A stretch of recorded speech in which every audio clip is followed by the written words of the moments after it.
اگر اللہ تبارک و تعالی کسی چیز کا بار بار تذکرہ فرمائے تو معنی یہ ہے کہ اس کی ہمیں بہت ہی زیادہ ضرورت ہے۔ ان چیزوں میں سے ایک چیز صبر ہے۔ قرآن پاک نے 100 سے زیادہ مرتبہ صبر کا تذکرہ فرمایا۔ اتنی بڑی بات کو سمجھیے گا کہ 100 سے زیادہ مرتبہ قرآن پاک نے تذکرہ کیا ہے صبر کا، اور مختلف انداز میں۔ کہیں فرمایا کہ وَبَشِّرِ الصَّابِرِينَ، اے محبوب صبر کرنے والوں کو خوشخبری سنا دیجیے۔ کہیں فرمایا اِنَّ اللَّهَ مَعَ الصَّابِرِينَ، بے شک اللہ صبر کرنے والوں کے ساتھ۔ تو مختلف انداز میں مختلف طریقوں سے اللہ تعالیٰ نے صبر کا تذکرہ فرمایا۔ سوسائٹی کے اندر، معاشرے کے اندر اور مسلمانوں کے اخلاقی رویوں کے اندر اگر صبر کو داخل کر لیا جائے تو ہم محسوس کریں گے کہ ہماری زندگی نہ صرف یہ کہ آسان ہو گئی ہے بلکہ محبتوں والی ہو گئی ہے، چاہتوں والی ہو گئی ہے۔ ہمارے رشتے ایک دوسرے سے ٹوٹ نہیں رہے بلکہ بننا شروع ہو گئے۔ تھوڑا سا صبر بہت ساری چیزوں کو ٹوٹنے سے بچا لیتا ہے۔ قرآن مجید کی جو آیت کریمہ میں نے تلاوت کی، یہ سورہ آل عمران کی آخری آیت ہے۔ اللہ تعالیٰ نے فرمایا یا ایھا الذین آمنوا اصبروا وصابروا، اے ایمان والو صبر کرو صابر بنو۔ اے ایمان والو صبر کرو اور صابر بنو۔ کیا مطلب؟ پہلے صبر کا مطلب یہ ہے کہ اگر تمہیں کوئی ذاتی تکلیف پہنچے تو اس پر صبر کرو۔ وصابروا، اس کا معنی یہ ہے کہ اگر دشمن کے مقابلے میں کسی اور کی طرف سے کوئی تکلیف آئے تو اس پر بھی صبر کرو۔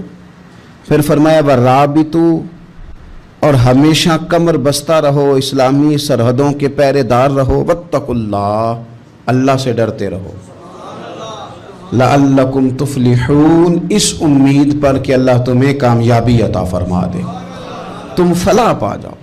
یا ایھا الذین آمنوا اصبروا وصابروا، اے ایمان والو صبر کرو اور صابر بنو۔ صبر کرو، صابر رہو، یعنی جو ذاتی تکلیف آئے اس پر بھی صبر کرو۔ اور مصابرہ کا معنی سامنے سے آنے والی تکلیف، اگر بیماری آ گئی، کوئی پریشانی آ گئی، کہیں کوئی اپنا دنیا سے چلا گیا تو یہ ذاتی تکلیف ہے، اس پر بھی صبر کرنا۔ اور اگر اپنوں نے، بیگانوں نے کوئی تکلیف پہنچا دی، کوئی اذیت دے دی، وہ اذیت کئی صورتوں میں ہو سکتی ہے۔ تانا بھی ایک اذیت ہے، طنز بھی ایک اذیت ہے، کسی شخص کے بارے میں غلط کلمہ کہنا بھی ایک اذیت ہے، اور مقابلے میں کھڑے ہو جانا، لڑائی کرنا، یہ بھی ایک اذیت ہے۔ اس پر بھی صبر کرو۔ ورابطوا، اور اس طرح کرو کہ کمر بستہ رہو، جد و جہد کرتے رہو۔ واتقوا اللہ، اللہ سے ڈرو۔ لعلکم تفلحون، تاکہ تم کامیاب ہو جاؤ۔ صبر جب آپ کرتے ہیں نا، اور صبر کا ارادہ کرتے ہیں، تو اللہ تعالیٰ صبر کی توفیق بھی عطا فرماتا ہے۔ ہم نے یہ دیکھا ہے کہ ہمارے پاس نعمتوں کی کمی نہیں، ہمارے فریزر خوراک سے بھرے ہوئے ہیں، ہمارے دسترخوانوں پہ انواع و اقسام کی چیزیں چنی ہوئی ہیں، ہماری الماریوں میں کئی ہمارے لباس تیار شدہ لٹکے ہوئے ہیں، ہماری جیبوں میں ہماری ضرورت کا سرمایہ اللہ نے ہمیں دے دیا ہے۔ لیکن اس کے باوجود جو لوگ ایک دوسرے سے پیار نہیں کر پا رہے، جو ایک دوسرے کے قریب نہیں جا پا رہے، تو اس کی وجہ یہ ہے کہ صبر نہیں رہا، حوصلہ نہیں رہا، کسی چیز کو برداشت کرنا ہمارے مزاج کا حصہ ہی نہیں رہا۔ اور پھر چونکہ امت مسلمہ نے انقلاب برپا کرنا تھا، دنیا کو پیغام حق دینا تھا، اگر ان کے اندر حوصلہ ہی نہیں ہوگا، اگر انہیں صبر ہی نہیں کرنا آئے گا، استقامت ہی نہیں ہوگی، کہیں رکنا ہی نہیں آئے گا، تو یہ میدانوں کو سر کیسے کریں گے؟ کامیابیاں کیسے ان کا مقدر بنے گی؟ رمضان المبارک میں بھی ماحول یہ ہو کہ افطاری سے 1 گھنٹہ پہلے نظر پوری ٹک جائے گھڑی پہ، اور تھوڑا سا بھی صبر مشکل ہو۔ اور رمضان المبارک میں سحری کے وقت میں اگر دہی والی دکان پہ بھی جھگڑا ہی ہو رہا ہو، اور شام کو سامان خریدنے میں بھی اگر بحث ہی ہو رہی ہو، تکرار ہو، جھگڑا ہو، تو پھر سیکھا کیا؟ پھر وہ جو ہمیں تربیت دی جا رہی تھی کہ ہم نے صبر کرنا ہے، تو پھر ہم نے اس میں حاصل کیا کیا؟ حدیث پاک سنیں گے، آپ کی طبیعت بڑی ٹھنڈی ہوگی۔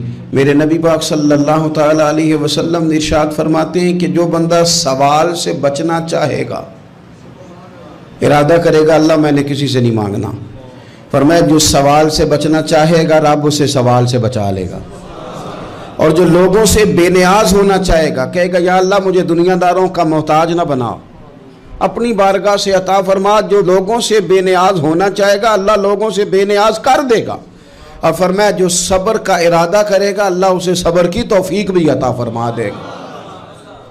ارادہ تو کرے، پروگرام تو بنائے، توفیق تو اللہ دے گا۔ جو صبر کا ارادہ کرے گا اللہ صبر کی توفیق بھی عطا کر دے گا۔ اور حضور صلی اللہ تعالیٰ علیہ وسلم فرمانے لگے، یاد رکھو کسی بندے کو جو بہترین تحفہ دیا گیا ہے نا، اگر کسی کو کوئی بہترین عطیہ ملا ہے تو پھر اللہ تعالیٰ نے اسے صبر عطا فرمایا ہے۔ یہ بہترین تحفہ ہے، اس سے زندگی سنور جاتی ہے، اس سے انسان باوقار اور مطمئن ہو جاتا ہے، اس سے اس کے شب و روز آسانی سے بیتتے ہیں، وہ دنیا کی پک ڈنڈیوں سے آسانی سے گزر کے اللہ کی بارگاہ عالی مرتبت میں سرخرو ہو کر حاضر ہو جاتا ہے۔ لیکن اگر بے حوصلہ ہو، صبر نہ ہو، پھر نقصان روز بروز بڑھتا ہے۔ اور پھر میرے رسول پاک صلی اللہ تعالیٰ علیہ وسلم ارشاد فرماتے ہیں کہ اصل بات یہ ہے کہ اللہ تعالیٰ نہ کسی بندے کا درجہ بلند کرنے کا ارادہ فرماتا ہے، لیکن اس کے اعمال اس طرح کے نہیں ہوتے کہ اس کا درجہ بلند کیا جائے۔ اب رب کیا کرتا ہے، اللہ تعالیٰ اس کو مال کی، جان کی، اولاد کی کسی مشکل میں ڈال دیتا ہے، اس مصیبت پر وہ بندہ صبر کرتا ہے تو اللہ تعالیٰ اس کا درجہ بلند فرما دیتا ہے۔ اعمال اس قابل نہیں تھے کہ درجات بلند ہوں، وہ اعمال کی بنیاد پر نہیں کر سکتا تھا تو اللہ نے کسی مشکل میں ڈال کے نہ اپنے فضل سے درجہ بلند کر دیا۔ اب جو راہ طریقت کا مسافر تھا، جو سلوک کی منازل طے کر رہا تھا، جو اللہ رسول کے قریب جانے چاہ رہا تھا، اس کے لیے کتنی آسانی ہو گئی کہ مجاہدہ تو زیادہ نہ کر سکا، کثرت سے نفلی صوم و صلات کا بندوبست تو نہ کر سکا، تھوڑا سا صبر کیا، رب نے اپنا اور اپنے محبوب کا قرب عطا فرما دیا۔ تو یہ تو آپ صبر کرنے کے لیے جب نکلے ہیں تو آپ نے تو رب رسول کو پا لیا ہے۔ یہ صبر تو وہ والا سفر ہے جس کی جو منزل ہے وہ اللہ رسول کا قرب ہے۔ ہم لوگ تھوڑی تھوڑی باتوں میں حوصلہ ہار جاتے ہیں، صبر چھوڑ جاتے ہیں، پریشانی بڑھ جاتی ہے، پتہ نہیں ایسے محسوس ہوتا ہے کہ جیسے یہی بندہ دنیا کا سب سے دکھی بندہ ہے۔ تو ایک تو یہ کہ ذاتی حیثیت سے صبر کرے، ایک یہ کہ پھر دشمن کا جب مقابلہ ہو، آمن نصبرو و صابرو، آپ کا جب مقابلہ سامنے کسی کے ساتھ ہو تو پھر تیر، تلواریں، اسلحہ، بندوقیں یہ نہیں زیادہ لڑتی، میدانوں میں حوصلے لڑتے ہیں، میدانوں میں صبر لڑتا ہے، میدانوں کے اندر توانائیاں لڑتی ہیں۔ میدان کربلا کے اندر کوئی مقابلہ نہیں تھا تیر کا تیر کے ساتھ، تلوار کا تلوار کے ساتھ کوئی مقابلہ نہیں تھا۔ میدان کربلا کے اندر ظلم کا صبر سے مقابلہ تھا۔ فتح کے ڈنکے یزید نے بجائے تھے، جشن ابن زیاد نے منایا تھا، لیکن قیامت تک اللہ نے جو فتح عطا فرمائی ہے تو وہ حسین ابن علی کے صبر کو عطا فرمائی، وہ سیدنا امام علی مقام کے صبر کو ملی۔ عزیز بھائی، صبر ہی ہمیشہ فاتح ہوتا ہے، صبر ہی جیتا کرتا ہے، صبر ہی کامیابیاں دیتا ہے، نتیجے صبر کے نکلتے ہیں، صبر کے حوصلے کے نتیجے ہوتے ہیں۔ ہماری جلد بازی ہمیں شکست خوردہ کر دے گی، ہمارا حوصلہ نہ ہونا ہمیں ہرا دے گا، ہم کمزور پڑ جائیں گے اگر ہم بے حوصلہ ہو جائیں گے۔ سنو، میرے نبی پاک علیہ السلام نے تربیت کی، حضور اپنی امت کو درس دیتے ہیں۔ حضور فرماتے ہیں پہلے تو کوشش ہی نہ کرو کہ تمہاری دشمن سے لڑائی ہو، اس چکر میں ہی نہ پڑو کہ لڑائی ہو۔ مسلمان امن والے ہیں، یہ پرامن لوگ ہیں، یہ امن پسند ہیں، یہ داعی امن ہیں، یہ معاشرے میں مومن ہونا امن کی علامت ہے۔ فرمایا پہلے تو یہ پروگرام ہی نہ بناؤ کہ تمہاری لڑائی ہو، اور فرمایا پھر اگر ہو جائے نا تو پھر صبر کے ساتھ مقابلہ کرو۔ کے مقابلہ کرو اور پھر یاد رکھو کہ یہ جو جنت ہے یہ تلواروں کے سائے میں ہے. جنت تلواروں کے سائے میں تمہیں ملے گی. پھر ڈٹنا سیکھو. پہلے تو بات یہ کہ تم یہ ارادہ ہی نہ کرو لڑائی، اور اگر کبھی ہو جائے وہ لوگوں کو بتاؤ کہ ہیں ہم پرامن لوگ، پر دین کے لیے کھڑا ہونا ہو تو پھر ہم سے زیادہ کسی کو کھڑا بھی نہیں ہونا آتا، پھر ہم سے زیادہ کسی کے پاس طاقت بھی نہیں. حضرت مولا علی شیر خدا رضی اللہ تعالیٰ عنہ کے زمانے میں کفر کے ساتھ ایک جنگ ہو رہی تھی، تو کافروں نے نا جاسوس بھیجے کہ یار پتہ تو کرو مسلمانوں کی تیاری کس طرح کی ہے. تو جاسوس واپس جا کے کہنے لگا سمجھ کوئی نہیں آئی ان کی، وہ تو راہب قسم کے لوگ ہیں، صوفی قسم کے لوگ ہیں، وہ تو کٹے ہوئے ہیں دنیا سے، مسلوں پہ بیٹھ جاتے ہیں، رات کو تو لگتا ہے دنیا سے تعلق ہی کوئی نہیں، لیکن سویرے اٹھ کے میدان میں تلوار لے کے نکلتے ہیں تو لگتا ہے ان سے بڑا مجاہد ہی کوئی نہیں. یہ عجیب لوگ ہیں کہ رات کو مسلح پہ بیٹھے ہیں تو لگتا ہے کٹ گئے دنیا. یہ صوفی لوگ ہیں، درویش ہیں. یہی مسلمان کی شان ہے. ہو ہلکا یاراں تو برے شم کی طرح نرم، رزم حق و باطل ہو تو فولاد ہے مومن. ادھر آ ستمگر ہنر آزمائیں، تو تیر آزما ہم جگر آزمائیں. ہم تجھے اپنا حوصلہ بتاتے ہیں کتنا، دیکھ ہمارے حوصلے سے ٹکرا کے دیکھ یہ کتنا طاقتور اور مضبوط ہے. تو عزیز بھائی، اگر زندگی میں آپ کو صبر کرنا آ گیا، میں بڑے دنوں سے یہ عنوانات بیان کر رہا ہوں، اور آج تو خصوصی طور پر رمضان شریف کے اس جمعے میں میں اپیل کرنا چاہتا ہوں آپ سے کہ کمزور باتیں کرنی چھوڑ دیں، مایوسی کے جملے اپنی زندگی سے نکال دیں. ہم مسلمان ہیں.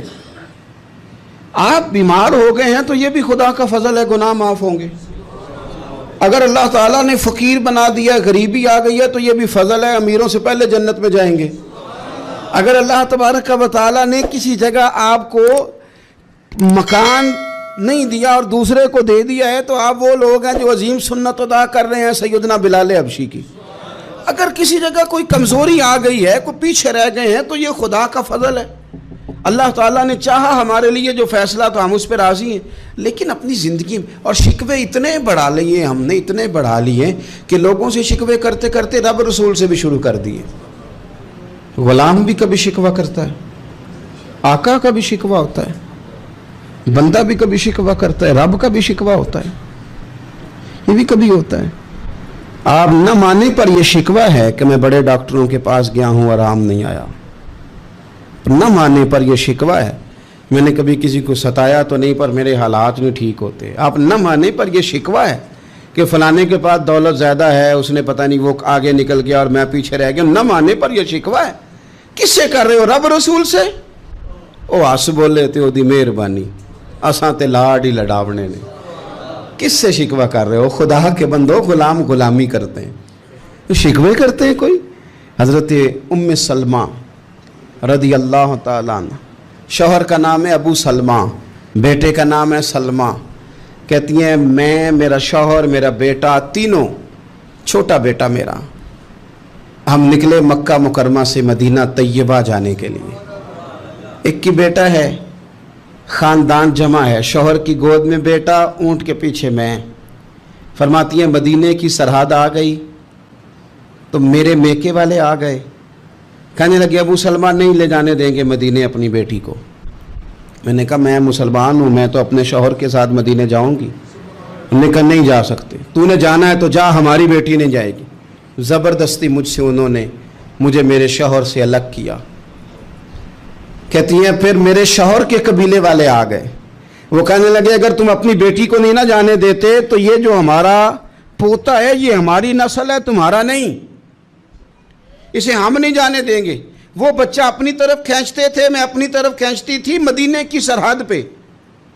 یہ جھگڑا زمین کے لیے نہیں ہو رہا، مکان کے لیے نہیں ہو رہا، حضور کے مدینے جانے کے لیے ہو رہا، حضور کے مدینے جانے کے لیے ہو رہا، مدینے جانے کے لیے ہو رہا. لنگ کئی مہینے تے برس گئے تے تیری دید نو دیدے ہی ترس گئے. انہوں نے بچہ کھینچا، میں نے اپنی طرف کھینچا، میرے بچے کا بازو اتر گیا. فرماتی ہیں میرے شوہر مدینے چلے گئے، بیٹا میرا میرے سسرال والے لے گئے، مجھے میکے والے لے گئے. آج بھی کچھ سیانے بندے کہتے ہیں اس کو نکال دو اور بچے چھین لو.